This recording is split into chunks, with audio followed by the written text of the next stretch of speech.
Hey, that's where it all starts. I mean, you can find my first presentation on stage from 2012. Don't, you can, but it's fucking horrible, right? And it's the only thing that was good about it was actually what I touched on, was that there were some highlights in the presentation that, even just because it was 1% better than other people, you realize you're like, hey, this is a path to progress. This is actually better than what I thought was possible, and that encourages you down that road. I'm afraid too many people never get to that point.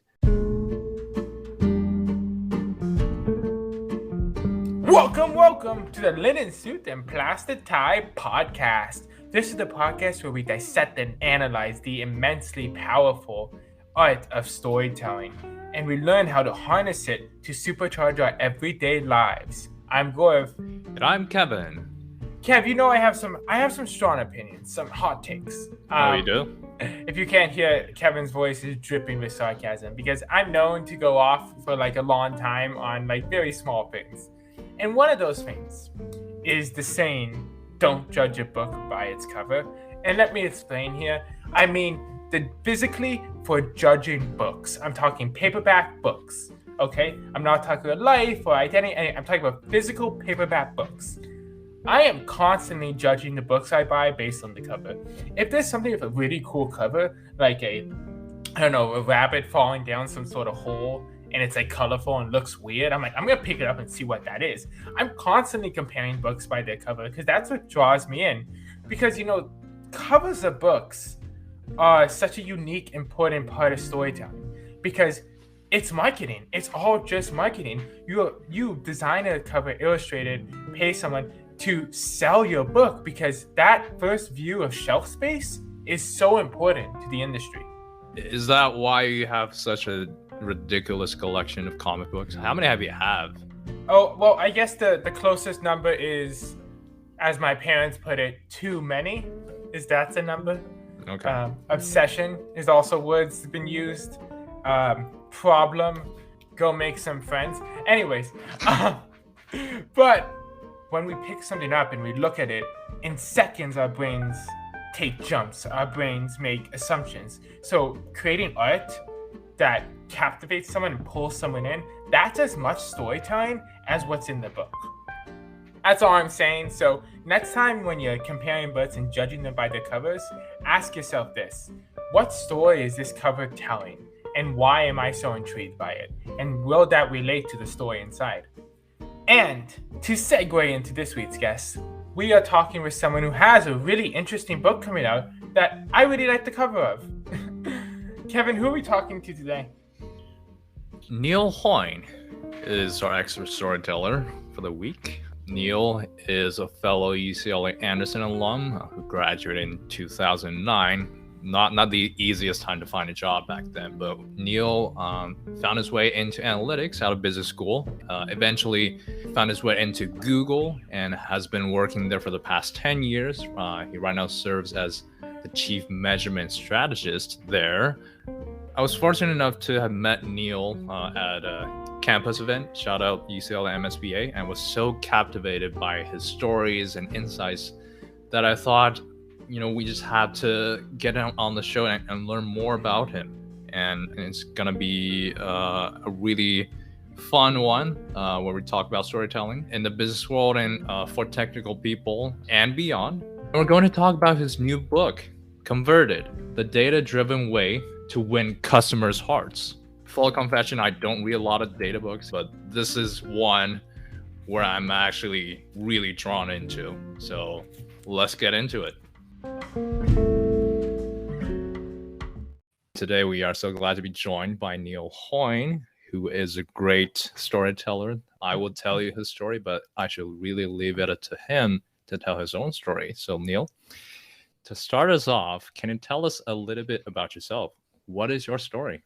What is my story? It's still under development is the best way I'd put it. But let's encapsulate the basics behind it. It started off in really computer science and programming, then somehow went into marketing and entrepreneurship. Weird twists and turns pulled me out of my hometown of Chicago into Los Angeles, where I was at UCLA for 2 years. What started off as a promising economic circumstance leading to a quick decline, and we're talking now 2008, where I had classmates who came back after grinding it out after long internships, companies that were around for decades, suddenly collapsing and declining, thinking about the Lehman Brothers and Bear Stearns of the world. And then finding myself in 2009 with a single job offer from a company to do data and analytics in Silicon Valley.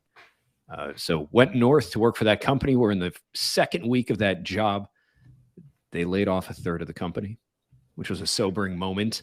But it was interesting because I got to just spend time with data and analytics. Again, not a field that I ever thought I'd be into. But you realize that if they're laying off everybody in the company, you focus very quickly on how you can create, as they talk in MBA parlance, how you create some type of value out of anything. And, that was an interesting job. You come out of grad school and you're just grateful to have anything, especially for, a small company. I wish the circumstances were better, but you certainly understand them. But then after a while, just when you're in the valley, you start interacting with people from the large tech companies, the Apples, the Facebooks, the Netflixes, and of course, the Googles of the world. And you start thinking, you're like, wow, these are some really smart people. Like, I'd like to hang out with them. I love the people I worked with, but these people, like, Vint Cerf, who practically invented the internet, works at Google. So to be considered a colleague of his at that time, when the company was just under 20,000 employees, that's really where it took my career. And in that case, just for the past, what's now been 11 years, working entirely in analytics and data and measurement at the company, which sounds like the antithesis of storytelling to anybody. But what you find, what we'll probably end up discussing here, is the importance of storytelling, especially in quantitative fields where on their own, what you see in the numbers, what you see in charts don't make a lot of sense. They're not going to tell their own stories. So I just have found over the past decade or so the importance of that to not only be successful within one's own career, but also to be successful in terms of just helping anybody use what your company's doing, what your team's doing in their daily lives. Neil, you hit that right on. We've had a debate about this thing, but you've hit the nail on the head there with the intersection of storytelling and intersection of technical. And it's one of the huge reasons we have this show. And when we bring someone on who's like highly technical, people are like, well, is that a storyteller? They're expecting the author of some amazing book. And we're like, the important part of our show is that it's everyday storytelling. It's the fact that everyone is storytellers. And that's how you thrive and move up in your career. But before we get too deep into that, I would love to kind of double click on something you were saying about, graduating in 2008 and 2009 and what a crazy time that was. Mm-hmm. It's curious because I remember when I was interning a few years ago, I was talking to someone else who graduated in 2008 and I was like, man, that had to be really, really tough. And I was like, well, thank God that things are going well now when I'm about to graduate in 2020. This was in the summer of 2019. So I would love to hear about kind of some of the parallels you saw from graduating in 2008 with the people graduating in 2020 and what graduating in 2008 meant to your overall story and how ultimately looking back you learned from that. I would say with every generation is faced with their own unique circumstances when it comes to the job hunt. During that time, what you saw was people had to really confront the reality of what type of value could they offer to companies, which from a storytelling aspect is key because you're going into companies really that have a few positions, a lot of competition, which meant that people that were interested in getting in a job at that time in, say, investment banking ended up trickling down saying, well, maybe I'll try consulting. Consulting people saying, well, there's not enough consulting jobs. I'll try marketing. And as they moved across, it was no longer, this is my dream job where I want to end up. It's where can I convince somebody that I can provide some type of value? What can I offer? And MBA students in particular talk a lot about career switching. And then I think when we had our orientation, you see half the class raise their hands and say, I'm going to use my MBA to get into a new career. So you're effectively going in with the same skills as every other MBA that's a career switcher. And you're trying to say, well, this is why you should take a chance on me. You need to learn how to tell your story to that company. And it actually, it's humbling because it's less to say, well, look at all these opportunities and more to say, I need to convince a company to take that chance on me. Now, when we look at the current job market here in 2022, it seems like there are ample opportunities. It's every day I talk to companies and they say, look, we can't get enough people to apply to the roles that we have. And when I talk to MBA students, they're like, wow, look at all the jobs that are available to us and all the people that want us. And that also presents an interesting problem Now, not so much with storytelling, but how do you decide what the right opportunity is? People look at me and they're like, you only had one opportunity. There wasn't a good or bad decision. The circumstances were what they were. You had to take that job. Now it's to say, well, I have 4 or 5 different job offers. What criteria do I use to decide what is the best job for me? Complicating it as well is that I know some people who have recently gone into the job market, into new companies, and they're finding with the turnover being where it is, they're coming into teams that aren't as cohesive as they used to be. Teams that are entirely virtual, teams where maybe half the people just started in the last 12 months themselves, where there's not a lot of historical knowledge. And so it's just a different set of skills, a different set of problems. So I think in 1 year, it was, how do we tell that story of value to get the chance to do the job? And now it's just a different question to say, where do I want to end up? And am I going to end up in a great team and have great career prospects, given all the uncertainty in the market as to how things will shape up post-COVID? And I look and I'm like, well, that has to be a nice problem. I had one option and you just have to make the most of it. And with the one option you had, you were able to, now become the Chief Measurement Strategist at Google, which is a very interesting title. So can you tell us a bit about, what does that role mean and how do you apply storytelling in your line of work? The easiest way to look at it is we have about 16,000 large advertisers. Large advertisers, companies that will spend several $1 million a year with Google. And the challenge that I'm tasked with is how to get them to more effectively use their data. Now, people will think immediately that ties to advertising or spending more money with Google. It doesn't. It's simply to make the company itself, to make the advertiser more successful, regardless of where that money ends up. But just to say that we know data is a powerful enabler of growth. How do we get there? And in my case, what I have the pleasure of doing is really working across hundreds, if not thousands of these companies every couple of years and just understanding, what does great look like? What do great companies do? How do they test? How do they use data? And what I've consistently found as one of the key differentiators is that companies that are successful with data know how to tell great stories. And so if you think about, there's really, when we look at data, and let's take a step back. Let's talk about data as a whole. What are we really talking about? The way that I look at it is in a digital landscape where people are going to websites and using mobile apps, data really is the language by which we understand these customers. Data is what sits in between. So in a physical setting, in a retail store, you can see shoppers come in. You can interact with them directly. You don't get that online. You just get little numbers that say, well, one person came in from New York, one person came in from California, and the data is all that's left behind from that visit for you to study and for you to understand. And what most companies do is they're great at hiring people that know how to capture that data.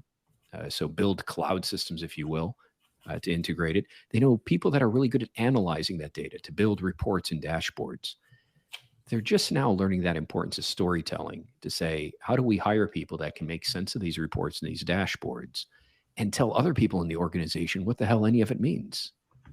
Because oftentimes we would hope that a great dashboard will tell us what to do. It doesn't. Sales went up X% last week.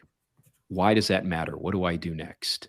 More people came from this site or that site. This campaign was successful or not. It doesn't get into that deeper story. And I think it's actually the wrong place to say that the analysts themselves are responsible for doing it. To put that on their shoulders to say, you have to be really great at something like SQL or R. You have to be really great at statistics. And you have to know how to tell salespeople what they should do with this data. It doesn't happen. Or worse, you should be able to talk to the salespeople and figure out how that influences your analysis. It's too aspirational. That's not what you get out of these people. So instead, what you see is really great companies bringing into a third class to say, how do we find people that can tell stories, that out of these data reports and these dashboards, how do we make it accessible to people in the organization that look at the world in a fundamentally different way? And how do we take their view and translate it back to the way that analysts and these data architects, for the lack of a better term, look at their world? Because if we can't connect the two, what we get is we get a really large data function where they're doing some really complicated, really great things, and everyone else in the organization saying, hey, I know we have a big data team and we have a lot of data, but I still use intuition for my own decision-making. And so storytelling is translation. It's just being able to connect what we have to indirectly observe through this messy pile of data and turning it into something useful that other people can really internalize and apply to their own work and their own experience. That's such a fascinating kind of view of the current kind of data sales team dynamic, because it's such an important part of so many of these tech companies. I would love to kind of go deep on that and say you are a data person and you're in a position where you need to present the data to a sales team from their information, right? Mm-hmm. How do you kind of mine and ask the right questions of that sales team to translate that into direct, real useful information to not only to them, but the rest of the company? So I'd say the first thing is if somebody comes to you and says, hey, you ran this analysis for sales, go tell the story to sales. I think you're already behind, right? Because now you have a deadline. You're like, oh, I got a week to figure this out. It has to be an ongoing process.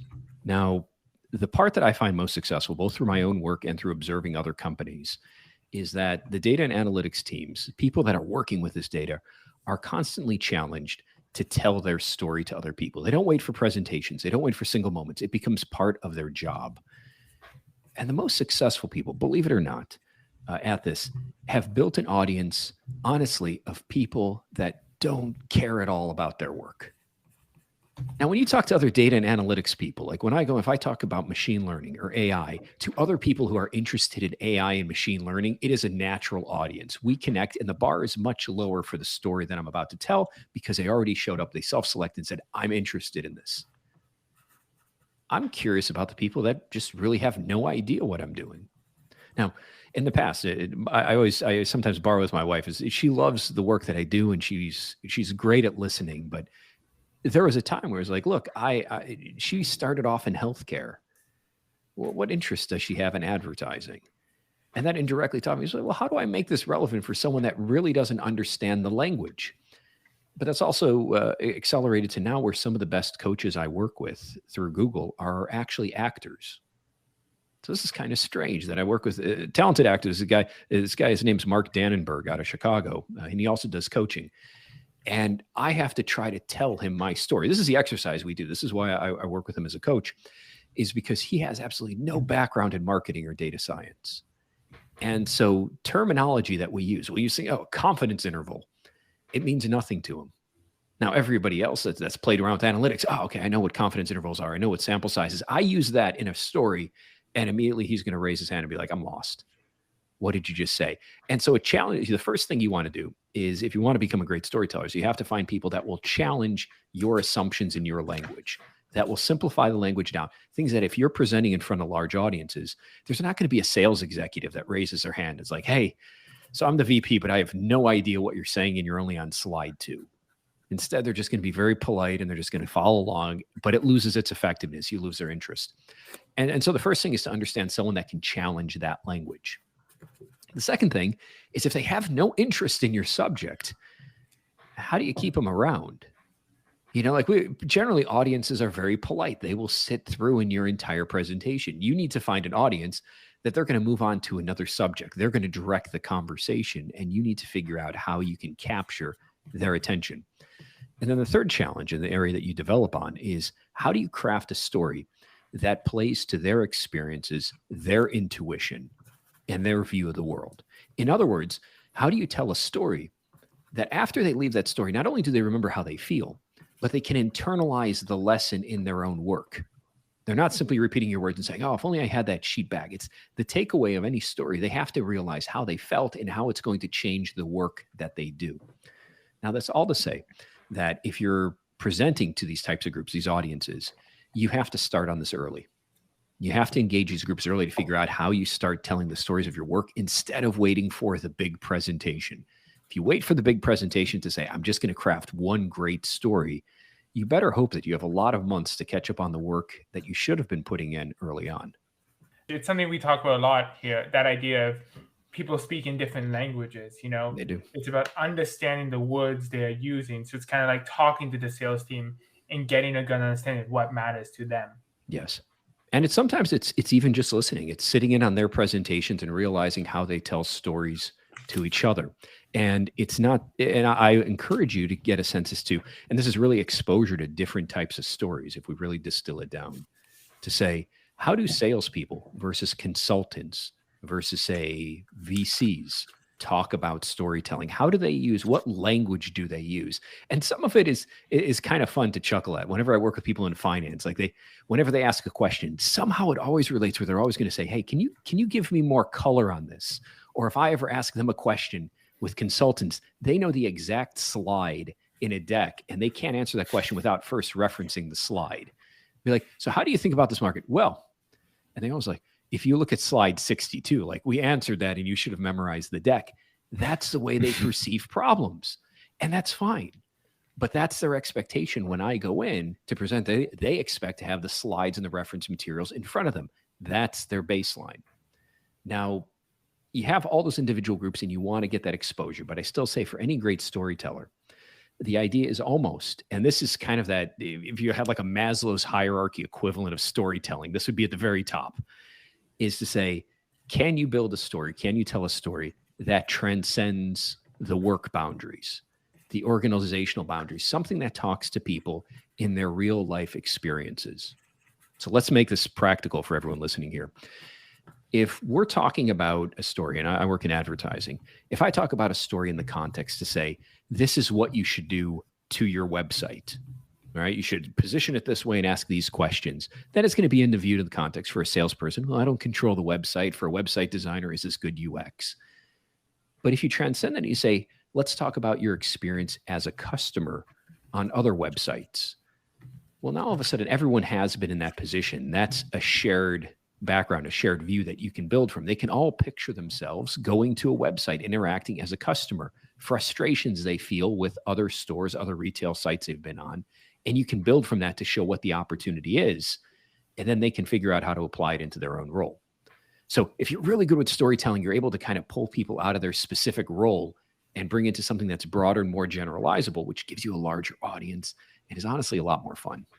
But I think what a lot of people do get hung up on that is there's kind of that insecurity aspect of it. I've done all this data work and I want to show that like I know what I'm talking about, right? I want to show all the data so they trust my insights, or trust my data powers, right? So can you tell me a little bit about how you break down that story internally and how you kind of grapple with that? So it's kind of a roundabout way. The first thing I'll say is that most people I work with who aspire to be great storytellers don't have a lot of opportunities or go out and seek opportunities to tell great stories. And therefore, when those opportunities do arise, they're less likely to take those risks, right? Here's your one shot to present to this audience. It's like the first time you've had this huge audience in a year. You're going to drop to what is safe, what is conservative, what is expected. You're not going to push the boundaries that far. And that limits them, because then they say, well, this is the only time that I do it. And they really don't go as far as they can. The second thing that I tell people, and this is, it's not meant to be flippant, it's just meant to be the reality, is that the more presentations you do, the more likely you are to have really bad presentations. Like, I've been doing this for a decade. I could tell you some of the worst presentations. They are demoralizing. They're horrible. I had someone tweet on a presentation one time. They're like, this guy represents everything bad with this company. And it happens. But what you realize is that it's not the end of the world. And you realize what works and what doesn't work. And you become more comfortable pushing the envelope. And what happens is, for every bad presentation you will have a small number of presentations where you try something new that gets an incredibly positive response. So effectively, you start pushing the limits of what you're going to try. So the more content you do, the more times you're going to take a few risks of things you shouldn't, and you're going to try things that you haven't done before that work really well. And what's nice about it in both cases is that you start to realize where you move. When you get really bad presentations, one thing I learned is I will not take narratives from other people. And that's what happened in that poor presentation. Was that marketing gave me a presentation like, here, just get on stage. You're a great presenter. Present this narrative. And I'm like, yeah, I can do it. And I couldn't, because they were not my words. I was not as passionate about the subject. And so I learned that's where the boundary shifts. I will not present that type. I will not do, as much as I can control it, panel discussions. Panel discussions are miserable, right? Like, it'd be cool if they could be like podcasts like this, but no, what they really are is you have one moderator, you have four other people who you've never met before. Maybe you get a 20-minute prep call, and then the moderator goes person to person. Everyone agrees with everyone else's point. you know, and it's just like very polite statements, and it's just boring. Well, and they force you to sit in a chair because if you get up and start moving around while everyone's sitting down, you look like an asshole. So you realize you move the boundaries. You say, look, all right, I'm not great with prepared remarks from other people. I'm not great personally doing panel presentations. I stay away from them. At the other time, you find on the positive side, you say, hey, if I can really engage the audience early on. So sometimes I will get off stage and I will start talking to people, which, by the way, drives AV teams nuts because they're trying to figure out how to do sound while you're wandering off the stage in front of a couple hundred people. But it gives you a sense of energy, and you feel that energy back from the audience, and you say, okay, I need to do this all the time because I love that response. I can't go to this. I'm going to be boxed in a little spot on a stage for 25 minutes. But you only get that from repeated exposures. If you only have one event to do it, you're not going to combine those factors. So what I'm trying to say on this is that if you're trying to do this, realize that you're not going to be able to write out a perfect script to be a great storyteller. You need to go out and do it. And you need to do it enough where you can try different techniques and alternate variations if you're looking for them, apart from telling stories on stage. Maybe that's not your job. I know some people that work with improv comedy groups, and they're not really funny people, but they just like to learn those techniques. I know people that join clubs like Toastmasters where they get the opportunity to present. But they seek out different opportunities to engage the audience, really to learn more about themselves and the stories that they're effective at telling. Continuing on with our point of telling stories that are relatable, and I think in your book, Converted, one particular story really caught me, which is a very interesting analogy you made about how a lot of the digital marketing work is being done. And you compared it to someone walking into a bar and asking the first person you see to marry you. Yes. Which I thought really perfectly encapsulates the absurdity of, the type of work that's being done. So can you, walk us through what good digital marketing should look like, and what can companies do to, create that more effective interactions with customers? Let's first talk about the origin of that story. So for digital marketing, it's very transactional. The reason for this is just a long-standing history where companies want to know if they're spending money, what are they getting for it? And so everything is very short-term. It's to say, I went out and somebody has to do exactly what I want at this moment, or I wasted my time. And this is kind of the nature of storytelling, is that you look at things that are in the business context and you're trying to say, well, what is the equivalent of this? And you start thinking about just a situation, very personal, and be like, well, what would happen if, you went into a bar or like a real world sales situation and you did that? Now, of course, I use it in the book. I use a very polite example to say you're asking somebody to marry them, but it can be any self-centered interest at that time. But right away, people can put themselves in that scenario and say, wow, that really wouldn't work in real life. And they say, well, why do we do it online? And you kind of get that mismatch. And that's like, well, that's a great question. Like, well, that's what I'm looking at in terms of success. Like, but is that really the best way to do anything? And so the reason why we present it in the book is really something that carries itself all the way through. When the book was originally written, I was trying to figure out, I said, look, here we have data, which nobody reads data books. Let's be honest. Okay, you read data books if you need a job. Like if you have a job interview, like, oh, I really need to brush up on my SQL or my Python. Let's get a data book, right? You get an O'Reilly book that all these books have animals on the covers. And it's like, I'm ready for my interview. But once you have the job and you're sitting around to 9 o'clock at night and you're like, well, I got the Xbox, I got Disney Plus, I have this data book. You're not reading a data book. All right. Nobody has to be polite. No one is ever going to come to me and be like, so you wrote this book and I'm so excited to sit at home at night and read it. Nobody does. Nobody does it. I don't even do it. And it's my book. So one of the things that I tried to carry through was I said, well, what is an interesting story? What connects with people? And there's this story just about relationships, about how we interact face-to-face with people in real life, and the disconnect between what really happens online with how we interact with businesses and how silly those interactions are. So throughout the entire book, there's just this, and I don't beat it to death, but there's this kind of this continuing line just to say, what if you actually treated and engaged customers, the way that you do people in real life? What if you built that relationship? What would those contrasts be like? And that way is just a way of me anchoring it to people and be like, see how some of these things we do are really silly, just to get them not only to understand where we're coming from, but also to challenge you, be like, yeah, why do we do that? That is kind of ridiculous. That's not defensible. And so that's why we start early on, just with that basic metaphor to say, we're so short-term focused that I don't care about the metrics in business. I don't care about financial accountability. I simply say, is this the right way for anybody to treat anybody else? And if it happened to you, if you were on the opposite side and you saw somebody come up, first time meeting them, and they proposed to you, like that's not going to work. Or worse off, for the people that say yes, like, who are those people? Like you propose to someone the first time you meet them and they say yes. Are you going to question that decision to be like, maybe these aren't the best people? And everyone's like, God, that's so ridiculous. Who would possibly do this? And you're like, well, this is exactly what most modern marketers do. And now we have a story. Now we have a common frame of reference that we can start to build on. So I think the real question is, have you been watching the Netflix show called Love is Blind? I have not. I am so behind on my this book writing thing consumes so much time. I thought writing the book would be easy. I am so behind. So for any of you listeners out there, if you have suggestions as to what I should watch on Netflix, open to those suggestions. You can just fire me a note on LinkedIn and be like, watch this. But no, I haven't seen that. I don't. No, it's a show basically where they meet in pods and they don't see each other and they talk for like a week, and then they're supposed to propose without meeting each other, and then they go on like this engagement party, essentially, and then a few of them actually end up getting married at the end. It's a really weird show, but that's what I thought about.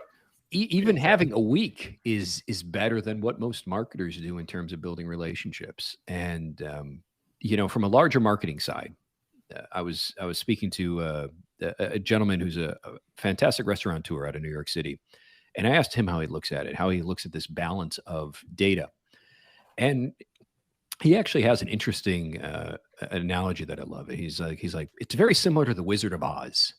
You guys have both seen the Wizard of Oz, right? Yeah. All right. So he's like, look, you need three things in business. He's like, you need a head, which is your data, your intelligence, your intellect, right? To be able to see the world rationally. He's like, you need a heart, which is kind of that stuff that you can't measure, but you feel that relationship, that very human connection. And he's like, and you need the courage to do something with it. He's like, you need all three things. He's like, you can't get around just being about the data. He's like, if you present data in front of a whole bunch of people, my sense is it's not going to connect with people because they don't have a reason to care. And if you give them a reason to care, well, now they can relate, but you can't just do all emotional. You need that balance. It's like, okay, this is your heart, and here's the data to support it. And then I'm also going to give you the strength and the confidence to say, this is the right path, and you can do this. And I just love the way that he phrased these three things because I think they're so important. And we spoke a couple of weeks ago, and it's still been rattling in my head ever since, that when you look at it, you can't really make a case that you can replace one or the other. There's some people would be like, we can be wholly data-driven. I don't think you can. And I don't think you can be entirely emotional or just play on how you feel in your intuition. You need that balance. And then you also need that third part to say, can I act on what I see? For sure. And even with, the data-driven approach, there's the problem of, having so much data, having too much data, which is the case with a lot of companies these days, especially at Google, for a company with such a huge scale. I do wonder, as a chief measurement strategist, what's your strategy dealing with data at such a high scale? How do you not get lost in it? Or should we care about one customer story when you have that many people you need to deal with? So the first thing I realize is that more companies have more data than they know what to do with. There's this inherent belief that data has value, which is a reasonable case to make. And therefore, the more data I capture, the more value I capture. So it's kind of like a land grab of all these resources. But there's a disconnect to say, what do I do with it? So I capture a lot of data, and you kind of like see these charts like, okay, step one, capture data. Step two, a bunch of question marks. Step three, profit. It's like, okay, what's step two? And sadly, they'll be like, well, we'll get data scientists will fill that gap and will tell us what to do. And even for them, they kind of throw up their hands and like, well, how do we connect all these? And so I think that a lot of companies have overbalanced on collecting data with the hope that eventually they'll figure out how to apply it. And I don't think that's necessarily the case. So I think a lot of companies are just sitting there with data that they don't apply. Now, what you start to find out over time is that there are what I would call data sets or insights that kind of bubble to the top. And I use this again because I use relationship metaphors, and that's what kind of carries me through this entire thing, is to say it's very similar to how when you're meeting other people. When you meet someone new, you're not necessarily starting off with a clean slate to be like, oh, well, I've never met anybody before. I don't know what to look for. In relationships, I always kind of joke when people say, well, this is a red flag for this person. Like, oh, so you're still in touch with your ex frequently. Like, that's not a good thing. Those types of heuristics. The same apply within business. To say with data, there's certain signals that we point to that are valuable, others that are not. You know, I like I said, I use my wife in examples on this. When we started dating, you know, she had that person in her life. She had her grandmother who could look at people and say, look, I've been on this earth for, you know, nearly 9 decades. I can tell if this person is going to be good or not. And we all have these people, and they always turn out to be right in their predictions. Like, you can just look at someone and figure it out. And it's the same thing with companies, is that they just need to figure out, well, what are those dimensions? How do we build that same type of intuition and instinct so that we can look at our customers and say which customer relationships are going to be great for us or not? And oftentimes it doesn't involve all the data they're capturing, but it does involve the right techniques and the right approaches to make sense of the data. And so that's kind of where companies are confronted with right now, is that they're capturing a lot, but when you really distill it down, does all of it matter? For most companies, the answer is no. But because they haven't started to apply it, they actually haven't come to that conclusion themselves. It's like, well, sometime, eventually we'll figure out how to use this. And then they'll kind of learn that out of all the information they captured, maybe 5 or 6 things are really going to drive most of their business. I think that's something, that overcorrection we made almost as a society when data started becoming so important. Then we're like, okay, let's try to get all this data. And then we got to a point where we're like, oh, okay. And I think it's so interesting, you know, this idea of, we've talked to a lot of technical people and said, this is why technical people need to develop this skill. But I kind of want to flip that really quick because I feel like we spend a lot of time saying technical people need to become better storytellers. But what are things that technical people do really well in storytelling that non-technical people can learn from? I would say that I think technical people have a greater amount of source material to pull from. Like they get to observe the data. They get to see what's happening inside these interactions. And so, for instance, a lot of the stories that I write in the book come from the perspective where not necessarily that they were firsthand experiences with people in the real world, but they were experiences where you look at the data and you can observe those stories and those lessons. And so for a business context, in order to make it relevant, let's say you're an online retailer. You don't have a physical store. You can't observe people firsthand interacting and playing with your products unless you can get through that data. And if you're not a data person, you're kind of stuck. Somebody else has to tell you the story. But if you're a data person and you can go through there and you can say, wow, this is what's actually happening, and you then know how to tell that story, that's the best place to be. And so you really just have more material to pull from than other people in the organization who can go by previous experiences before that company, intuition, things other people are doing. Data people can live that firsthand.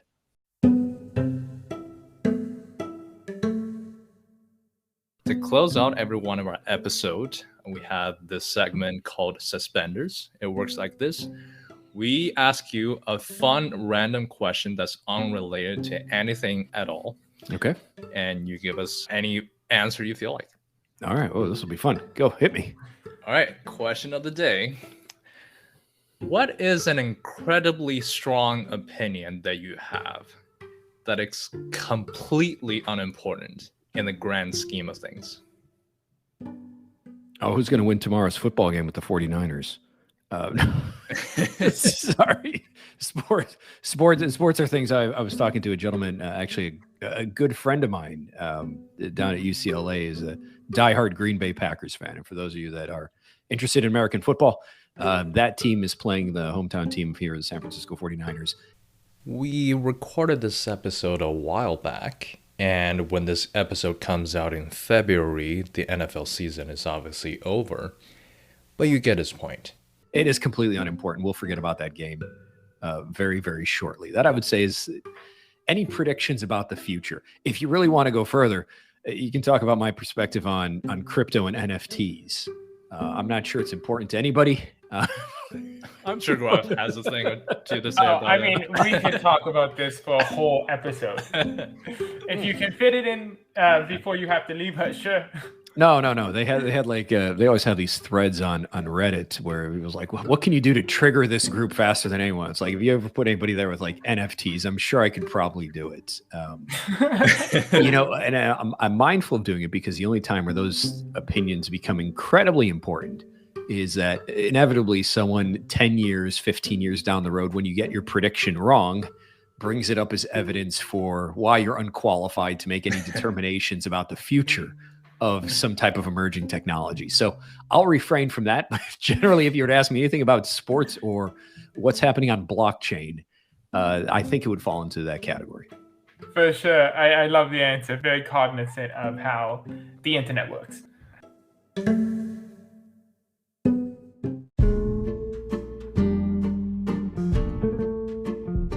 Welcome back to Top Hat.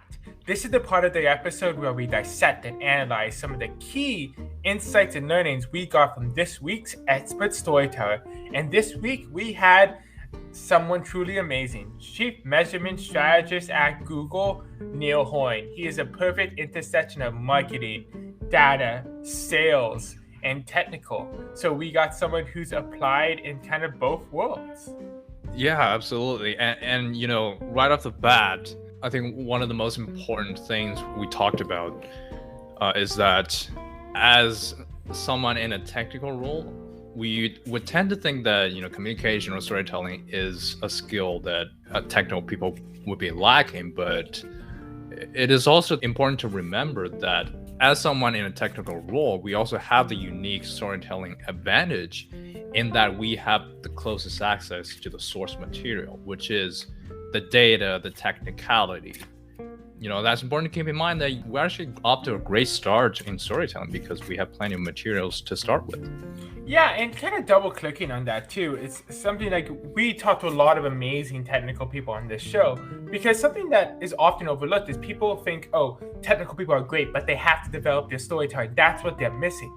But we talked about that with Neil this week about turning it on its head and actually saying, hey, as technical people, we have unique access to storytelling techniques. Not only unique access to data, but the unique ability to take a lot of data, dissect it, and understand it and find key learnings from it is such a crucial part of effective storytelling because one of the key things we talked about with Neil was this idea of simplicity. How different cultures have different types of stories that interact with us differently. So one of the crucial things is kind of distilling that to simple stories that everyone can connect with. And, technical people are pretty adept at distilling information. So taking those known skills you have and applying it to storytelling is really crucial. And, another thing that we were talking about, Kevin, was this idea that every storyteller is different. What I'm saying is that each storyteller has different skills and strengths. And the crucial part, and something we love to do on our show, is to distill all these different types of storytelling and find skills that work for you. Something Neil talked about a lot was that there are things that amazing storytellers do that doesn't vibe with him, that he's tried but feels inauthentic. But there's things that amazing storytellers do that he's learned, he's tried, and works really well with him. I think that's the most crucial part of this episode, is the idea that there are things that different storytellers are good at that may not work for you. But it's about trying different types of storytelling things, different types of tools, and expanding that toolbox. That's what we love about this show. Not every single storytelling technique is going to work wonders for you because it worked for the amazing people we talked to.